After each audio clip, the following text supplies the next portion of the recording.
আপনি কি সুলেমান? হয় ও আচ্ছা, আপনার চাচা আপনাকে নিতে পাঠাইছে আমাকে। দুদু কই? তো কই মানে?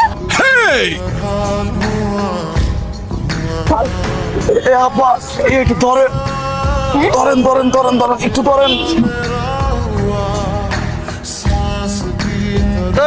কামটা হচ্ছে কি আয়? কামটা হর্ষ কি? তুই কার গালে হাত দিচ্ছ? এই, তুই আর মারে তো কত বড় সাহস? এই চুপ, একদম চুপ। এই বরিশাল লক্ষাত লঞ্চের বাসা ধরে আসছো নাকি? আইসো টেম্পু লইয়া, তাও কিছু কই না। আমার কথা গাড়ি, আরে টেম্পুতে চড়ে বাড়ি যাবো? আসছি আমার চেয়ারম্যান সাহেব। এই, তোরে যে আমার স্কুটিতে উঠাবো তা ভেবেই তো আমার গা জ্বালা পোড়া করতেছে। কথা করতেছে না, তোর গা তো জ্বলবে। মুই হইতেছি সূর্য আর তুই হইতে আছো ঘামাসি।